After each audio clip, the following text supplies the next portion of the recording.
20 ans d'IUT à Haguenau. 20 ans où notre institut est resté à l'écoute des entreprises et des milieux professionnels pour construire, développer et adapter des formations en adéquation avec les besoins en termes d'emploi de notre bassin économique. Cette écoute du monde de l'entreprise nous permet aussi d'anticiper de futures demandes des employeurs. Ainsi, quand le concept de l'industrie du futur a été évoqué par les entreprises de notre territoire, nous y avons vu un projet, certes ambitieux, mais fédérateur pour notre IUT, afin d'accompagner l'introduction de ces nouvelles innovations technologiques dans nos formations. Ce projet fédérateur se nomme Smart Prod. Il a été lauréat d'un appel à projet plateforme pédagogique innovante de l'IDEX, lié au programme d'investissement d'avenir. Cette plateforme de formation à l'usine du futur permettra pour notre IUT le déploiement et la démonstration des concepts et des technologies 4.0. Mais notre institut aura l'occasion de revenir vers vous sur ce projet dans les mois et les années à venir. Pour animer la table ronde sur l'industrie du futur, je cède la parole à Gilles Chavanel, journaliste, administrateur du Club de la presse de Strasbourg et chargé d'enseignement à l'IUT de Haguenau. Bonjour à tous. Quand j'ai demandé à Yann Godot, qui m'a demandé, lui, d'animer cette table ronde, qui étaient les invités, là, je vous avoue que j'ai hésité encore un petit peu plus. Parce que quand on voit le pédigré, c'est quand même, c'est pas mal, quoi. Il y a d'abord, et comme ça, ils vont arriver au fur et à mesure, il y a d'abord René Holman. Il faut que je lise, hein, parce que c'est un peu compliqué. René Holman, dirigeant d'Adidata GmbH, qui est une... Où est-il ? Voilà, le VLA, qui est une PME allemande, dont le siège est à Baden-Erpark. Il est membre de la conférence régionale de la technologie région Karlsruhe. Et son objectif est de promouvoir les échanges entre cette région et les autres régions frontalières, dont l'Alsace. Je ne dis pas tout, mais là, ça va commencer à devenir sérieux. Adidata se positionne comme offreur de solutions pour accompagner la digitalisation de processus de ses clients, en particulier dans le domaine de la mesure et de l'automatisation industrielle. Je suis perdu. C'est pour cette raison qu'Adidata a développé le concept de mécatrologie. Il s'agit de proposer des systèmes de mesure et d'automatisation cyberphysique qui sont intégrés dans la ligne de production. Je pense qu'il l'a fait exprès. Pour me paumer encore un petit peu plus. Donc ça, c'est pour Monsieur Holman. Ensuite, il y a Simon Collat. Bonjour à tout le monde. Ensuite, il y a Simon Collat qui est Team Leader Éducation, Festo Didactique France. Festo, en fait, propose des modules de formation et des outils à destination de deux publics. Jusqu'à présent, ça va, je ne suis pas trop paumé. Pour les enseignants, du matériel pour l'éducation, matériel pédagogique, mais en automatisation industrielle et mécatronique, ça y est, ça recommence. Également pour les professionnels de l'industrie, avec des formations. Festo propose des formations en technologie, jusque-là ça va, mais alors quand ça commence à parler de codésis, axe électrique, sécurité machine, supply chain, ça va encore. CDDP, vous savez ce que c'est, vous, CDDP ? Moi, non. Donc, vous voyez là, ça va mal, ça va très très mal. Ensuite, il y a Jean-Claude Reverdel, qui est le directeur général de SEW Usecom. Alors, Usecom est constructeur de systèmes d'entraînement et d'automatisme pour l'industrie et ses process. Là, ça peut encore aller. Ensuite, ils sont à la pointe, alors ces systèmes sont à la pointe des technologies moteur brushless, paumé, réducteur à jeu réduit, complètement largué, cerveau-variateur mono et multi-axe servi par des logiciels de paramétrage et de programmation, lui aussi, il l'a fait exprès. Vraiment, c'est... voilà. Alors après, décentralisation des systèmes d'entraînement qui s'est imposée comme une préoccupation majeure dans le monde des automatismes. C'est pas grave, on va pas parler de ça. Ensuite, il y a Thomas Noël, qui est de l'Université de Strasbourg et qui est le directeur adjoint du iCube Laboratory. Ça, c'est pour l'anglais, mais on peut le dire aussi en français, le laboratoire iCube. Alors, il mène des activités de recherche autour des thèmes suivants: robotique collaborative. Alors, la robotique, je savais, collaborative, voilà. Big data, Internet des objets, fabrication additive, vision temps réel, enfin des trucs... Bref, tout ça... vous êtes combien dans l'équipe, là ? 6. Oui, donc ils peuvent s'occuper de tout ça. Et ensuite, nous avons Alexis Frémin du Sartel, qui lui est chef de la branche enseignement de Siemens. Alors, il faut savoir que Siemens, n'oubliez pas les petites bouteilles, on m'a dit, attention, ma gorge se sèche très vite. En tout cas, Alexis me l'a dit, les autres, je ne sais pas encore, mais on va leur donner à boire. Donc, chef de la branche enseignement de Siemens, il faut savoir que Siemens est la première entreprise au monde à avoir créé une Digital Factory. C'est ce que vous me disiez. Donc, on va parler beaucoup avec eux des enjeux de l'industrie du futur, etc., etc. Bref. C'est ce que je vous disais, que des pointures face à un néophyte. Moi, mon domaine, c'est plutôt l'économie, c'est ma formation, le journalisme aussi. Et quand j'ai échangé avec eux, je me suis rendu compte qu'il y avait quand même quelques domaines dans lesquels on allait pouvoir travailler ensemble. Et c'est précisément le thème de cette table ronde, l'industrie du futur. On a parlé de GPEC quand on a parlé au téléphone, on a parlé de gestion RH, on a parlé de conduite du changement, on a parlé de formation, de la place des hommes dans l'entreprise, de la valorisation des compétences, etc., etc., la nouvelle image de l'apprentissage aussi à tous les niveaux, et l'UIT est bien placé pour le savoir, et la valorisation de l'industrie grâce précisément à l'apport des nouvelles technologies. Alors donc, l'industrie du futur. Je vous avoue qu'au départ, je ne voyais pas ça comme ça. Je me suis posé la question, est-ce que l'industrie, en tout cas en France, aujourd'hui, a un futur ? Quand on entend à quel point le secteur est tourneboulé par la mondialisation, par les adaptations nécessaires, on peut se poser les questions. Et c'est d'ailleurs la première question que je vais vous poser. Je vous demanderai une réponse très brève là-dessus, puis après on abordera un certain nombre d'autres sujets. Alors, par rapport à nos voisins allemands, et là on peut se retourner vers M. Hollmann, quand on voit l'intensité des PME de technologie en Allemagne, dans n'importe quel petit village, on trouve encore des usines de très haute performance.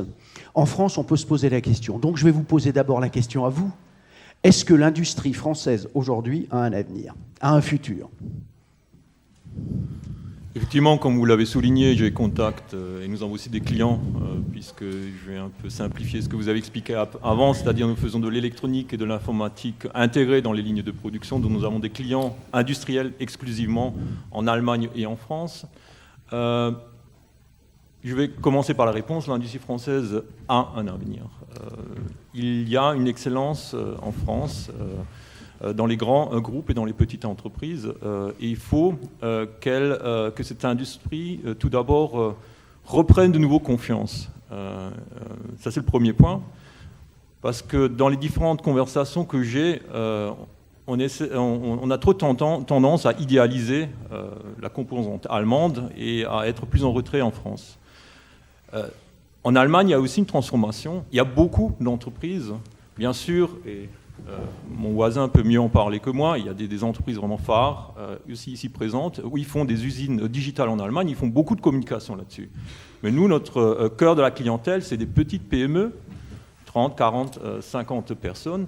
Et ils se posent autant de questions en Allemagne qu'en France. Donc l'industrie française a autant d'avenir qu'en Allemagne, mais il faut que la société en prenne conscience et qu'on développe aussi cette industrie, puisqu'elle est quand même un peu plus petite qu'en Allemagne. Alors, Monsieur Reverdel, à vous aussi, je pose la même question. Vous qui êtes un industriel installé ici dans la région depuis maintenant combien de temps ? Depuis 1960. Bon, donc vous avez une vision très large. Est-ce que... Et vous avez vu l'évolution de l'industrie en France. Est-ce que cette industrie a encore de l'avenir ? Alors, je dirais que depuis un certain temps, nos gouvernants ont pris conscience que c'était l'industrie manufacturière qui créait l'emploi. Et alors qu'on avait voulu faire, à un moment donné, on disait que la France peut devenir une usine de services. Et il n'y aura jamais de service s'il n'y a pas d'industrie manufacturière. Donc ça, c'est le premier point, je crois, très important. Après, il y a eu beaucoup de retard pris par notre industrie. Et aujourd'hui, si on regarde bien dans les faits, les fabricants de machines-outils, on les retrouve en Allemagne, on les retrouve en Italie, on les retrouve au Japon, En France, il n'y a plus grand-chose. Donc déjà, je crois que le premier point, c'est qu'on a tous pris conscience aujourd'hui qu'il fallait renouveler l'industrie, et l'industrie manufacturière en particulier, si vous voulez recréer de la richesse dans notre pays. Alors donc non, il faut être optimiste. On a fait un constat, il y a quelques mesures qui ont été prises, en tout cas il y a une vision, et on n'arrête pas de promouvoir l'industrie du futur, et je crois que c'est vraiment bien. C'est bien aussi, je dirais, bien pour la France, mais c'est bien aussi pour les jeunes étudiants qui sortent, où on donne une perspective aussi à ces jeunes, que dans l'industrie, il y a des beaux métiers, qu'il y a des belles entreprises aussi qui sont prêtes à les accueillir. Et voilà, je crois que c'est un message un peu positif, enfin, qui arrive concernant l'industrie, donc je reste positif dans ce domaine. Alors, je vais poser la même question. Vous m'excuserez, je vous appellerai Alexis, parce que c'est... Bon, avec plaisir. Hein, ouais. C'est un peu long, quoi, c'est tout. Voilà. Avec plaisir. Alors, dites-moi, même question, et pour la réponse. Oui, je compléterai effectivement les propos de mon confrère sur le fait qu'aujourd'hui, l'industrie manufacturière représente 11% du PIB. C'est en chute de 5 points sur les 15 dernières années. L'industrie, heureusement qu'elle a un avenir, sinon on ne serait pas ici pour la promouvoir. Elle a surtout un présent, parce que quand on parle d'industrie du futur, c'est un sujet d'actualité. On parle effectivement de digitalisation, de beaucoup de communication, alors pour le groupe Siemens en France avant tout, mais également en Allemagne.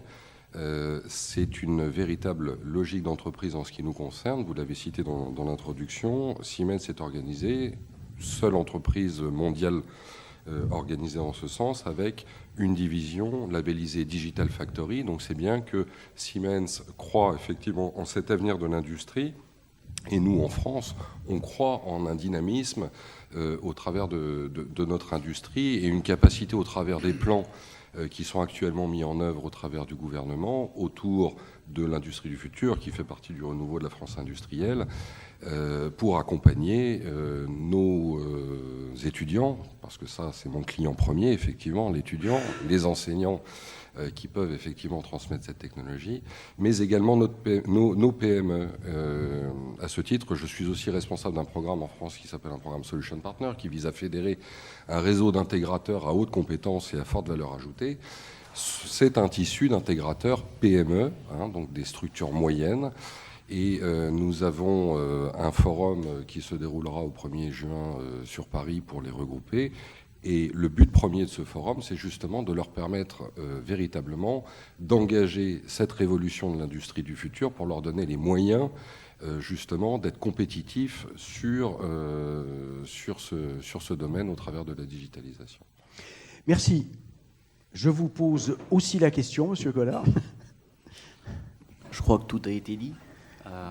Je crois que maintenant qu'on a un programme Industrie du futur, il est important de pouvoir communiquer dessus, de pouvoir communiquer surtout vis-à-vis des plus jeunes, grâce à des journées portes ouvertes, grâce à des démonstrations des métiers, grâce aussi à des outils pédagogiques et à l'ouverture des entreprises pour pouvoir accueillir toutes ces personnes pour enfin qu'ils puissent prendre conscience que l'industrie, aujourd'hui, elle a un avenir et un bel avenir.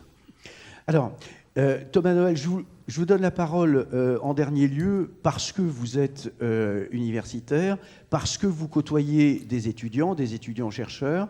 Est-ce que vous avez le sentiment que ces étudiants, pas vous, mais les étudiants, sont persuadés que l'industrie a un avenir ? Quand on discute avec eux, ils en ont plutôt peur pour l'instant. C'est-à-dire qu'ils le voient plutôt comme un endroit déshumanisé, en fait. Et ils en ont effectivement un peu des craintes. Après, il suffit de discuter avec eux pour leur expliquer un peu, parce qu'ils ne comprennent pas encore, quand ils sont forcément encore dans les structures de formation, encore quels sont tous les tenants et aboutissants de ce qu'est l'industrie, en fait. Donc, dans l'ensemble, il y a des craintes, mais je dirais que l'optimisme est de rigueur. On va parler de ça. Alors, on a eu une petite discussion avec Alexis sur la thématique. Est-ce qu'il faut dire industrie du futur ou usine du futur, moi, j'ai envie de vous demander d'abord quelle est la définition, mais stricte, sans rentrer dans les détails, de l'industrie ou de l'usine 4.0. Qui peut me... Allez-y. Allez, on va compléter le propos. C'est tout simplement parce que à Agno, nous sommes en France. On a un plan gouvernemental qui s'appelle Industrie du futur, qui s'inscrit dans le plan du renouveau industriel. L'usine du futur était le premier plan, la première version. L'industrie du futur a élargi et a complété. a mis en place et a permis de mettre en place notamment l'Alliance pour l'industrie du futur. L'Alliance pour l'industrie du futur, c'est de permettre, et vous l'avez cité dans vos discours introductifs, c'est de permettre d'accompagner plus de 2000 PME sur le territoire national, justement pour s'engager dans cette démarche de modernisation de l'industrie.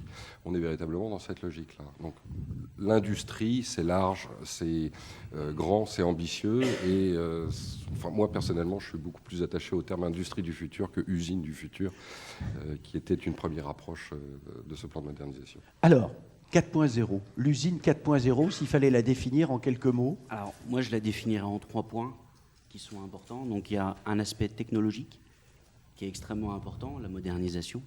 Le deuxième point, c'est l'interaction homme-machine, donc tout ce qui est cobo. Comment est-ce que la technologie va permettre à l'homme de pouvoir travailler dans une usine. Et le dernier point, qui est surtout, enfin, qui est pour moi essentiel, c'est la compétence. Aujourd'hui, dans n'importe quelle entreprise, dans n'importe quelle société, l'aspect humain et les compétences qui sont mis tous les jours, on parle souvent de formation tout au long de la vie, et je pense que l'industrie du futur, elle ne pourra se réaliser pleinement que si l'ensemble des acteurs se mettent en route pour organiser une formation tout au long de la vie. Est-ce que, alors, la formation, on aura l'occasion d'y revenir, c'est vrai, la place de l'homme dans cette usine, dans cette industrie, plus largement du futur, on aura l'occasion d'en parler, mais est-ce que vous avez le sentiment, je peux poser la question à chacun d'entre vous, est-ce que vous avez le sentiment aujourd'hui que ces technologies nouvelles, cette digitalisation va conduire à une espèce de révolution des organisations dans l'entreprise, ou est-ce que c'est quelque chose qui est progressif, Monsieur Reverdel? Alors peut-être en préambule par rapport à votre question précédente, nous on a eu l'opportunité de construire une nouvelle usine et qu'on a orienté 4.0. On a la chance aussi, donc nous sommes la filiale d'un groupe familial allemand, nous concevons, développons et produisons et commercialisons des solutions d'automatisme. Et donc nous avons implanté ces propres solutions d'automatisme dans notre nouvelle usine. Et j'ai l'immense plaisir, tous les collaborateurs de CV et moi-même, de vous annoncer que notre site de Brumat a été labellisé par l'Alliance comme vitrine de l'usine du futur. Donc nous en sommes fiers et nous pensons qu'effectivement, ce que nous avons mis en œuvre reflète assez bien ce que doit être l'industrie 4.0.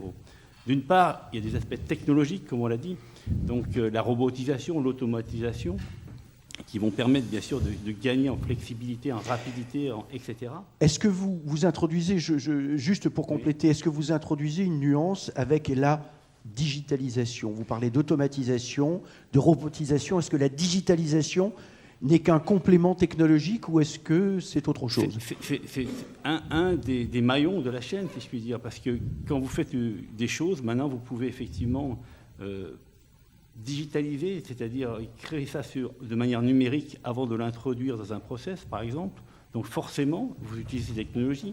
Après, aujourd'hui, quand vous parlez d'usine, on ne peut plus parler d'usine, en fait, c'est toute une supply chain. Ceux qui sont impliqués, c'est bien sûr nos fournisseurs, internes ou externes, et cette usine. Donc là aussi, il y a de la digitalisation. C'est la commande qui est rentrée par un client, donc qui est une de nos filiales à travers le monde, qui va arriver directement sur les lignes de montage chez nous. Donc effectivement, il y a cet aspect de numérisation qui rentre en ligne de compte. Mais après, il y a d'autres aspects, donc je dis la technologie. Après, il y a l'aspect humain aussi, puisque l'utilisation de cette technologie va permettre je dirais, rendre les postes plus ergonomiques, diminuer la pénibilité, ça c'est important. Mais également, bien entendu, il va falloir former différemment, mieux former les personnes qui travailleront dans ce type d'usine, parce qu'effectivement, on fait un saut technologique, mais qui va nous permettre demain d'être plus compétitifs et d'aller chercher des nouveaux marchés. Alors, ce qui est intéressant, ça peut presque paraître iconoclaste de dire on redécouvre que l'homme est au centre des organisations, c'est déjà une bonne chose.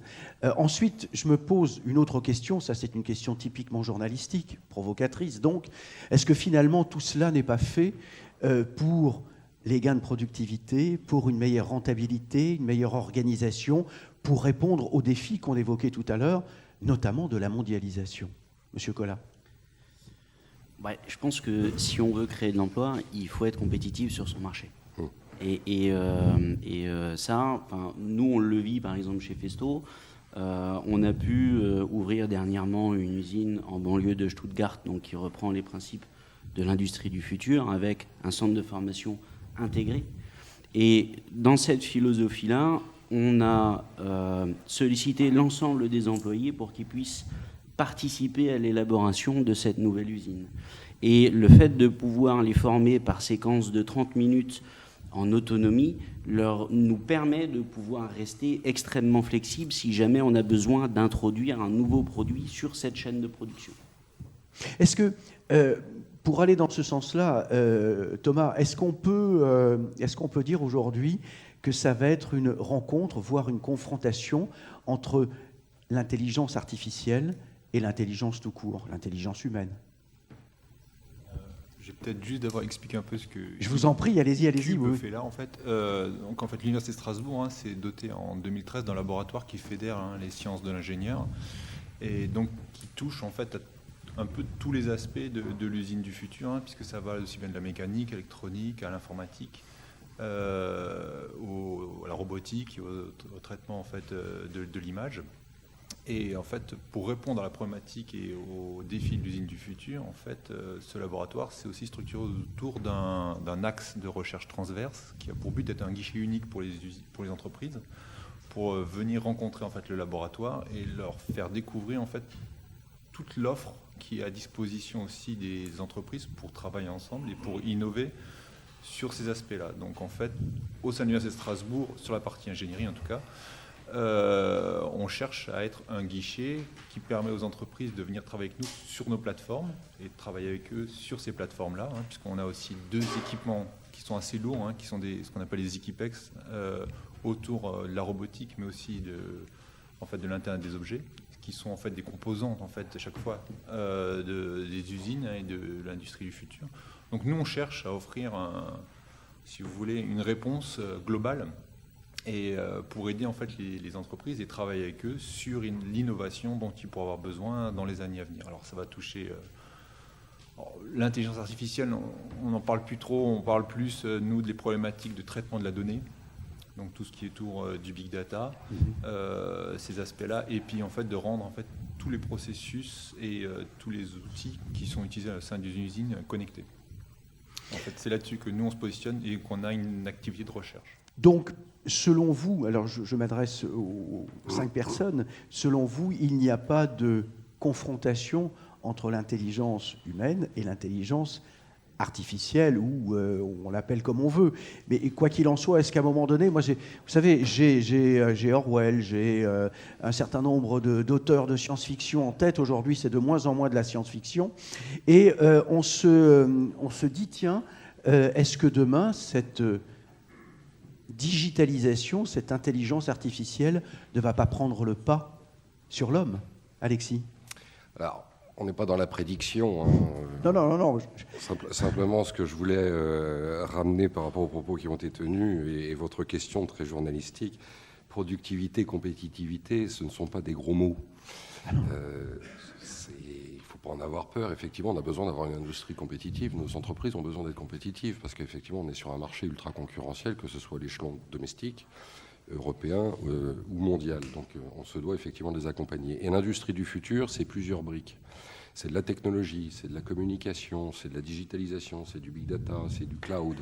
C'est un certain nombre d'ensembles qui font que on va tourner effectivement notre outil de production, notre outil industriel vers une certaine modernité, parce que cette modernité, nos clients en ont besoin, nos utilisateurs en ont besoin, et c'est ce qui va leur permettre effectivement d'être compétitifs sur leur marché. Je rejoins tout à fait Simon sur cet aspect-là. Il faut être compétitif sur son marché. Alors, avant de faire ce genre de prédiction sur intelligence artificielle et sur confrontation entre intelligence artificielle et ce que l'on met en place, il faut développer effectivement ces technologies.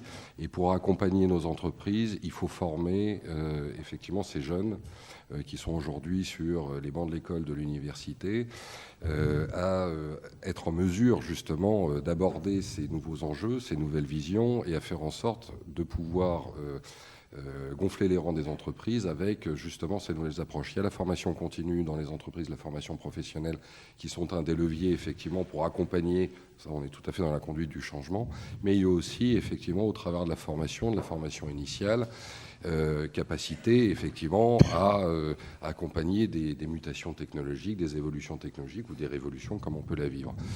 Si on se refocus un peu sur l'IUT d'Agno, et parce que ça me permettra effectivement de montrer un élément de convergence avec mon confrère donc, Simon de chez Festo, l'IUT d'Agno est en train de s'équiper d'une plateforme extrêmement novatrice en termes d'industrie du futur, avec une partie très conventionnelle sur des bancs mécatroniques qui leur permettent effectivement d'avoir une approche sur les fondamentaux de la mécatronique, de la mécanique, des automatismes, des entraînements, et de renforcer donc les apprentissages sur ces plateformes avec des produits et des solutions très concrètes et très performantes. Et au travers de ce que l'on peut apporter, nous, par exemple, groupe Siemens, au travers de la digitalisation, alors de plus en plus, on va entendre parler de jumeaux numériques. Le jumeau numérique permet énormément de choses, et le jumeau numérique, il n'est pas autonome, hein, donc c'est bien l'homme qui le conçoit, c'est bien l'homme qui le dirige, et c'est bien l'homme qui le met au point pour justement aboutir à une finalité très compétitive et très productive vis-à-vis de ce que l'on cherche à développer. Alexis, est-ce que, à moins que vous soyez tous au courant, est-ce que vous pouvez expliquer ce qu'est précisément cette démarche jumeau numérique? Je vais vous prendre un exemple encore plus concret, parce que le jumeau numérique, donc tel qu'il est en développement aujourd'hui à l'IUT de Haguenau, c'est une réalité en ce qui concerne l'ensemble de nos clients et dans la région. Vous prenez Solvay Butachimie, qui a été notamment mis sous les feux des projecteurs il y a très peu de temps lors de l'inauguration, a mis en place justement un jumeau numérique de son site de Chalampé, tout simplement parce que un des problèmes majeurs quand vous êtes dans le domaine de la chimie, donc c'est-à-dire du process continu, quand vous démarrez une usine de ce type-là, vous ne l'arrêtez pas comme ça d'un claquement de doigts. C'est comme une tranche de centrale nucléaire. Si vous avez un problème, vous avez des procédures. Le fait de créer un jumeau numérique, ça permet dans les phases de maintenance d'être en mesure d'avoir un double numérique de l'usine et de pouvoir anticiper au travers de ce jumeau numérique les différentes phases d'opération de maintenance que l'on va être capable de mettre, enfin que l'on souhaite implanter sur le site, et de se mettre en situation réelle de remise en service de l'outil de production. Et ça vous permet, effectivement, s'il y a une erreur sur les opérations de maintenance, ou si à un moment donné vous avez un bug qui se produit sur l'écriture de code que vous avez dû faire, de pouvoir la visualiser et la traiter au niveau du jumeau numérique qui n'a aucune incidence sur le site de production, avant même l'implantation sur le site réel. Et ça, ce sont des éléments de compétitivité qui sont énormes, parce que si vous mettez en route un site de production et que vous avez un site de production qui tourne sur 2 pattes au lieu de 3 pattes, vous avez effectivement des risques sur effectivement les gains de productivité que vous avez sur votre site de production. Autre exemple, dans la région, Mécaterm, qui aujourd'hui est dans la dynamique du jumeau numérique pour la création de systèmes de four à pain, et qui permet justement d'anticiper les besoins des clients, d'être en mesure d'optionner leur système sans avoir à prototyper, donc c'est-à-dire à évaluer, mettre au point, acheter de la matière, mettre en place des ressources pour pouvoir créer un système pour l'évaluer avant sa commercialisation. C'était intéressant d'avoir des cas tout à fait concrets. Alors, je voudrais revenir sur quelque chose que vous avez évoqué les uns les autres, à savoir la formation. C'est essentiel, évidemment. C'est le ciment, en quelque sorte, de cette industrie du futur. La formation, Simon Collat, c'est la formation initiale, c'est de convaincre l'éducation nationale, notamment, de développer des filières plus professionnalisantes, plus en phase avec les besoins de l'industrie. Est-ce que c'est aussi, et je pose la question aux autres, la nécessité impérative de formation tout au long de la vie? Je pense que pour la formation initiale, déjà avant ça, il y a l'orientation. Je pense qu'aujourd'hui, le travail, par exemple, que fait l'UIMM pour présenter les métiers, elle est primordiale pour pouvoir bien guider une personne dans une voie. La formation initiale, pour moi, ce n'est qu'un tremplin pour la suite. Et on le sait tous, et surtout les générations qui vont arriver, l'emploi qu'on va avoir demain ne sera pas forcément le même que celui qu'on va avoir plus tard. Et c'est pour ça que le fait de pouvoir avoir, d'acquérir des connaissances en visant un métier et non pas un emploi, nous permet d'avoir des bases suffisamment solides et des connaissances suffisamment solides pour après pouvoir accepter toutes ces mutations qui nous arrivent. J'en veux pour preuve, hein, j'ai commencé en tant qu'apprenti mécanicien à 15 ans chez les Compagnons du Devoir. Aujourd'hui, je me retrouve responsable d'une unité didactique chez Festo. Si on m'avait dit il y a à peu près 15 ans ce que j'allais devenir aujourd'hui, je n'y aurais même pas pensé. Mais tout ça, je l'ai fait parce que j'ai appris un métier. Alors, c'est intéressant, cet exemple-là. Je me tourne vers M. Holman. Est-ce que finalement, la solution duale qui existe dans l'entreprise allemande n'est pas quelque chose qui permet précisément de développer des compétences adaptées au marché de l'entreprise, de l'industrie en l'occurrence? Effectivement, puisque la solution duale, c'est mettre en confrontation la théorie avec la pratique, et c'est utilisé de manière très renforcée en Allemagne. J'aimerais rajouter qu'il y a une prise de conscience très grande aussi en France, puisque dans les différents partenariats qu'on a avec les écoles, c'est quelque chose que je vis au quotidien, que ce soit au niveau universitaire ou lycée technique, qu'ils aimeraient aussi pousser dans ce sens-là. Ce que j'aimerais encore rajouter, c'est effectivement des connaissances de base. Il faut savoir, et là je rejoins mon voisin, qu'il y a des mutations et de plus en plus rapides. Et nous, ce que nous demandons à notre personnel, c'est d'être de plus en plus interdisciplinaire. Notre métier devient de plus en plus polyvalent. Et il ne sera de toute façon pas possible dans un cursus scolaire de tout apprendre, parce que les informations viendront augmenter de plus en plus. Et la compétence centrale pour nous, c'est le fait de pouvoir s'auto-former, d'être autodidacte au cours de sa vie. Puisque trouver des informations est de moins en moins difficile, mais il ne s'agit pas seulement de les trouver, mais de pouvoir les utiliser pour s'auto-former. J'évoquais, M. Reverdel, la conduite du changement. Là, on est en plein dedans. C'est vrai que les changements technologiques s'accélèrent. Ça va de plus en plus vite. Est-ce qu'on n'a pas des difficultés à mobiliser, à motiver, dans le cadre de cette auto-formation, de cette formation continue, les collaborateurs de l'industrie? Parce que, précisément, ils sont un peu déstabilisés, quoi. Alors, effectivement, il faut dialoguer, il faut qu'ils participent à l'évolution de l'entreprise. Au sein de notre entreprise, depuis très longtemps, on met en place ce qu'on appelle chez nous des chantiers, c'est-à-dire c'est nos collaborateurs, avec bien sûr un encadrement qui est là pour développer l'outil de production de demain. Donc il y a cette participation qui est très importante et les attentes de ces collaborateurs sont bien entendu prises en compte. Après, bien sûr, comme je disais tout à l'heure, il y a une montée en compétences et il faut par conséquent accompagner ces personnes-là. Alors ça va être quelquefois simplement de l'utilisation d'un nouvel équipement ou alors dans l'élaboration de cet équipement. Mais sur l'utilisation, eh bien, qu'est-ce que l'on fait? Si je prends l'exemple de notre nouveau site, eh bien, on forme les collaborateurs sur les nouvelles lignes de montage. C'est-à-dire qu'ils viennent une semaine, 2 semaines, ça dépend des postes, et ils apprennent finalement à comment se servir de ce nouvel outil par rapport à l'autre outil. Mais je crois qu'à partir du moment où vous avez quelque chose de neuf, à partir du moment où vous avez pris en compte les demandes des collaborateurs, je crois qu'il n'y a pas de problème, parce qu'il y a une motivation très importante de la personne pour réussir le challenge qui est devant elle. Alors, accompagner, c'est une chose, mais est-ce qu'il ne faut pas aussi les associer, ce qui est autre chose, à ces changements technologiques? C'est ce que j'ai dit, c'est-à-dire que l'outil de travail, aujourd'hui, il est élaboré par nos collaborateurs. C'est-à-dire que si je prends une ligne de montage de nos produits, à tout moment, il y a des opérateurs qui viennent et on commence par faire ce qu'on appelle une vue 2D, c'est-à-dire c'est des tableaux. On crée la ligne avec du crayon et du papier. Ensuite, une fois qu'on l'a défini sur le papier, on va le construire ce qu'on appelle en 3D, et c'est simplement du carton.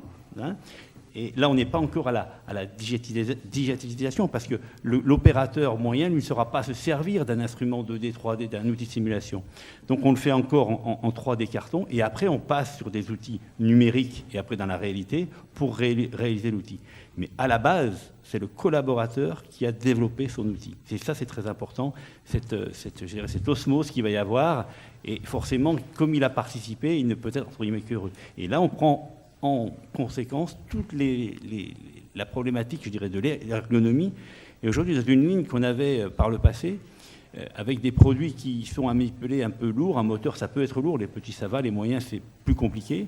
Aujourd'hui, avec les moyens d'aide que l'on a tout au long de la ligne, eh bien, du personnel féminin peut très bien travailler sur des lignes comme celle-ci. Alors quand on entend, Thomas Noël, quand on entend tout ce qui se fait au niveau de l'entreprise en faveur du collaborateur, en association, en accompagnement, etc., la place de l'homme dans l'entreprise, on se pose la question de savoir pourquoi, dans un laboratoire comme le vôtre, en tout cas les ingénieurs, les élèves ingénieurs de ce laboratoire, s'inquiètent de leur futur professionnel. C'est ce que vous me disiez tout à l'heure. Il y a cette inquiétude sur l'accélération des changements. D'abord, ils sont inquiets parce qu'ils lisent ce qu'écrivent les journalistes. Bon. Je vous en prie, allez-y. Et donc déjà, il faut un peu les réinformer, on va dire, des réalités. Après, on va avec eux beaucoup, on les accompagne beaucoup en fait dans les usines, dans les entreprises, en partenariat, puisqu'en fait nos formations sont toujours en partenariat en fait avec les industriels, soit du tissu régional, soit plus loin, et pour les confronter.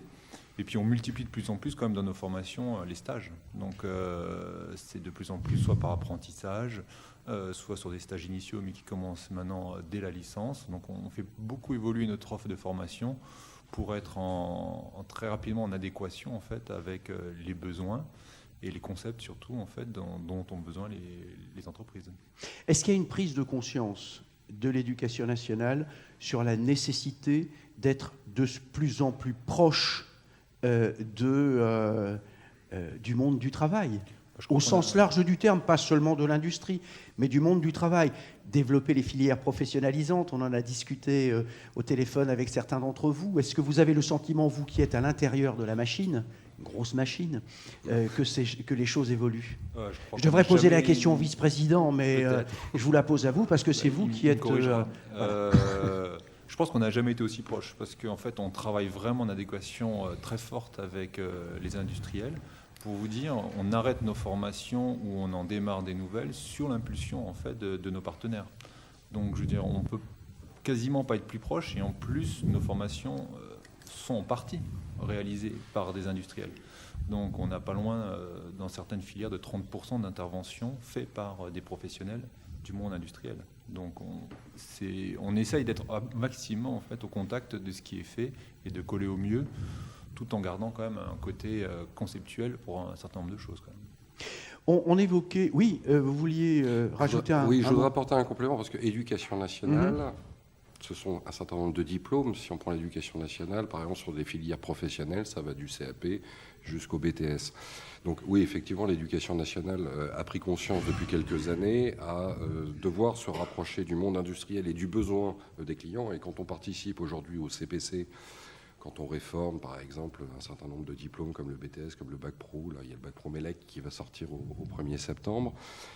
Un des prérequis de nos groupes de travail, puisqu'on est sur des commissions paritaires à la fois industrielles et à la fois membres enseignants et inspecteurs de l'éducation nationale, c'est de savoir quelles sont la visibilité sur ces métiers dans 5 ans. Alors ça, c'est une question qui est très complexe, parce que si je vous donne comme donnée que il y a 10 ans, 60% des produits de consommation courante que vous utilisez aujourd'hui n'existaient pas et ont été totalement inventés en 10 ans, vous imaginez la difficulté de projeter effectivement des nouveaux métiers sur les 5 ans à venir. Donc il faut avoir une certaine vision.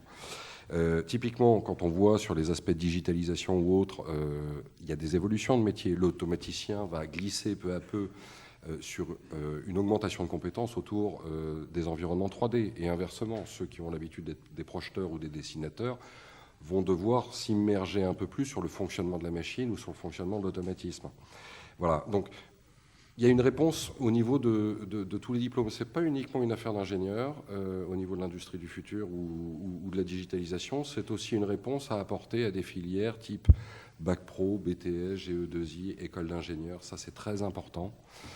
Et moi, s'il y a un message qui me tient particulièrement à cœur, et on en a parlé au téléphone, c'est que je rêve en France d'une vraie filière technologique, industrielle, qui soit une vraie filière de choix, et non pas une filière de non-choix en fin de troisième, quand on oriente des jeunes qui sont en situation d'échec et qu'on leur demande de choisir un métier. En Allemagne, si on veut faire des analogies avec la formation duale est un vrai choix, la pratique est valorisée, les métiers de l'industrie sont valorisés, et je pense qu'on pourrait imaginer, au travers éventuellement de filières de Bac Pro, de BTS, de GE2I, des vraies filières, des vraies autoroutes vers la voie de l'ingénieur. Parce que ces filières ont du mal à recruter des étudiants, ont du mal à valoriser, en fin de compte, tous les travaux qui sont faits, tous les équipements qui sont mis en œuvre. Les régions participent activement à la mise en œuvre de ces équipements. Ça représente des moyens qui sont colossaux. Et je pense qu'on devrait avoir un meilleur répondant, parce que ça, c'est important pour nos entreprises. Et ça va nourrir la compétitivité de nos entreprises. C'est le grand débat entre le pragmatisme allemand et l'élitisme à la française. C'est un peu ça ? Oui, enfin... Il y a des systèmes, si vous voulez. Les systèmes en Allemagne existent depuis un certain temps. Nous, on essaye d'évoluer. On essaye d'évoluer sur la voie de l'apprentissage. Je pense que le gouvernement a pris en compte un certain nombre de besoins. Maintenant, il faut accompagner les entreprises vis-à-vis de l'apprentissage. Il faut le valoriser. Il faut aussi faire de l'évangélisation et expliquer aux familles que l'apprentissage, maintenant, on peut faire un cursus complet en apprentissage. On peut faire un cycle ingénieur en apprentissage. Ça permet effectivement d'avoir une vraie compétence. Moi, je suis issu du fruit de l'apprentissage. J'ai terminé ma formation chez Siemens en apprentissage. Ça m'a permis d'avoir effectivement des choses très concrètes. Mais je ne suis pas un maître étalon dans le domaine de l'apprentissage. Mais je pense que c'est une bonne voie. Je pense que les filières techniques, les filières industrielles sont des filières d'avenir. Donc pour reprendre effectivement votre question d'introduction, c'est est-ce qu'il y a un avenir industriel en France ? Oui. Il faut redonner de la confiance au travers de la formation, au travers de la capacité à accueillir des jeunes dans ces formations et à les motiver en leur donnant effectivement la visibilité sur les débouchés de ces métiers. Alors c'est vrai que c'est un problème de fond que vous évoquez là, qui est celui de l'image même déjà du milieu industriel, de l'image de l'apprentissage. On ne va pas revenir là-dessus, c'est un vieux débat. Est-ce que précisément l'industrie 4.0 ou l'usine 4.0 peut être le véhicule du changement d'image qu'a l'industrie en France aujourd'hui ? Monsieur Collat ? Je pense que tout à fait, mais c'est un moyen de communication qui est important. Il y a déjà des gens qui le font, et je pense notamment aux Olympiades des métiers. Je sais que la région Alsace a accueilli la finale nationale des Olympiades des métiers.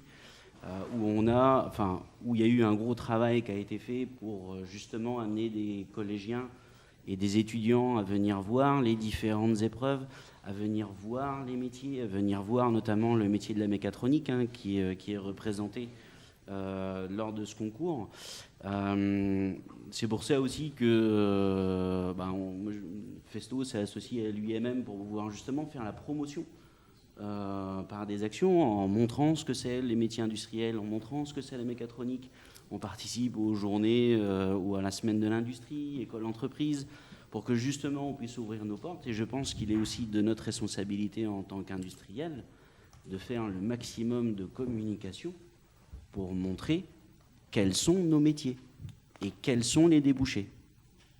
Alors, précisément, M. Reverdel, puisqu'on parle des métiers, des nouvelles compétences, de l'émergence de nouveaux métiers, est-ce que vous avez le sentiment aujourd'hui que vos collaborateurs, à partir d'un certain niveau en tout cas, sont conscients qu'ils auront à changer de compétences ou de métiers? Tout dépend évidemment dans leur futur, qu'ils ne seront pas positionnés essentiellement sur un axe défini. Oui, je crois que là, tout le monde en a pris conscience. Bien entendu, quand on est une entreprise de taille relativement importante, c'est peut-être plus facile de changer de métier. Les évolutions sont plus, je dirais, disponibles.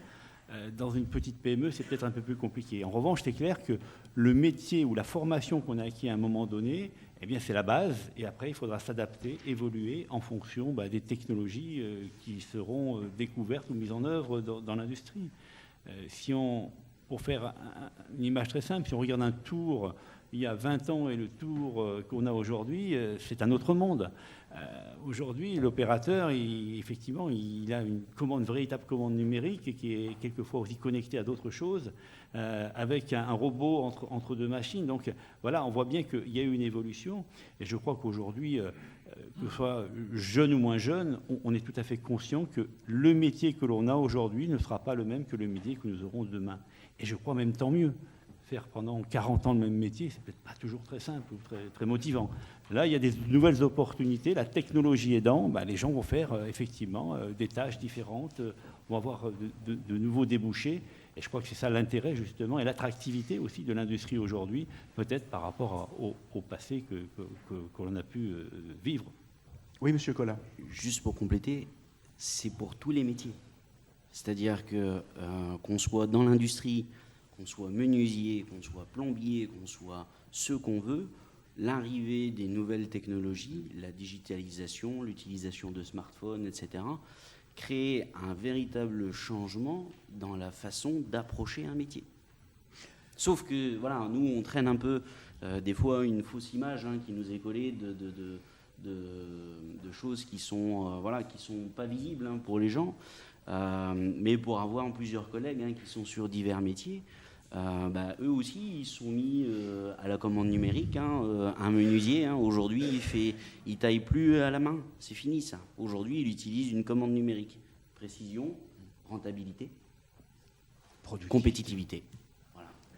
Alors, puisqu'on parlait de cette évolution, de ce changement d'image, il faut dire aussi qu'aujourd'hui, Monsieur Holman, mais je peux poser aussi la question à Thomas Noël, parce qu'il côtoie les jeunes en formation, si j'ose dire.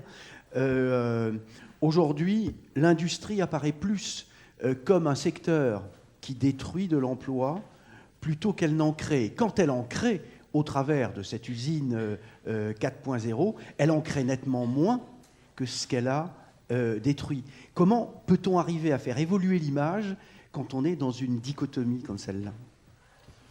Ce que nous faisons, par exemple, je prends l'exemple qu'on a fait hier, c'est-à-dire, je rebondis ce qui a été dit, promotion, évangélisation. Il y a effectivement une responsabilité de l'entreprise de discuter avec les jeunes. Hier, on avait un événement où on a rassemblé 3 lycées techniques, celui de Haguenau, celui de Rastatt et celui de Baden-Baden. Il y avait environ 80 jeunes.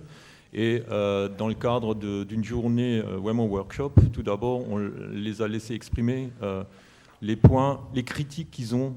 Ils ne travaillent pas encore, mais comment ils s'imaginent leur travail futur et les critiquer. Alors il y avait le chef pas sympa, faire des heures sup, travailler dans un environnement sale, enfin vraiment tous les stéréotypes. Et on a donc communiqué, on leur a expliqué finalement que c'était pas tout ça, tout à fait. C'était pas ça dans nos entreprises. On leur a expliqué. Donc il faut prendre contact avec les jeunes et communiquer. Et dans le cadre de partenariat, les attirer. Ça c'est la responsabilité des entreprises. Il faut que nous promouvons nos métiers. Il faut qu'on explique aux jeunes comment ça se passe exactement. Usocom. C'est plus des opérateurs, c'est des pilotes de machines, des festodynamiques. Chez nous, c'est des développeurs de choses très intelligentes. Donc il faut qu'on leur explique et les attirer comme ça. Est-ce que vous avez le sentiment, Thomas, qu'on leur explique suffisamment, justement, à ces jeunes, ce qu'est l'industrie d'aujourd'hui? Je crois que pour finir sur la question... Je vous en prie, allez-y, non, il n'y a pas de souci. L'usine ou l'industrie 4.0 participe beaucoup à le fait qu'ils s'accaparent de nouveau de plus en plus en fait, ce domaine, parce qu'en fait ils y retrouvent des mots-clés qu'ils connaissent. Quand on parle d'atteinte industrielle, il y a le mot Internet dedans, donc ça ils connaissent bien. Donc déjà ça leur parle un peu plus. Quand on leur parle de réalité virtuelle, ça se rapproche des jeux et autres. Donc je veux dire, ils comprennent un peu plus ce qui s'y passe, donc c'est moins étranger pour eux. Je pense que les industriels communiquent aussi différemment maintenant, c'est-à-dire qu'ils ont compris que pour les jeunes, ça passe beaucoup par la vidéo et pas forcément par le texte, et que les vidéos sur l'usine du futur aident beaucoup à se rendre compte qu'en fait, ce qu'il y a dans une usine, c'est pas juste des robots et qui font tout, et qu'il y a bien d'autres choses. Et ça les aide beaucoup. En fait, je pense que l'usine ou l'industrie du futur va aider énormément en fait à rendre de nouveau attractif en fait la partie industrielle. Est-ce qu'il n'y a pas un risque, si tant est que c'en soit un, est-ce qu'il n'y a pas un risque à force de développer les applications numériques dans l'industrie, d'ubériser les métiers en quelque sorte? Je vous en prie, allez-y. Peut-être rapidement. Tout le monde peut répondre. Il y a dans chaque avancée, il y a des côtés positifs et négatifs. Moi, je suis d'une nature optimiste. Il y a de nouvelles opportunités, de nouvelles business models qui se développent. Et en tant qu'entreprise, il y a l'encadrement qui évolue, mais là, il y a aussi de nouvelles chances qui se créent. Il y a des choses, ça c'est le cycle de la vie, il y a des choses qui se détruisent et il y en a qui se créent. Et dans le cadre de la digitalisation et avec ces nouvelles possibilités qui s'offrent à nous, il y a pas mal de marchés de niche qui se créent, où il y a des petites PME qui peuvent évoluer.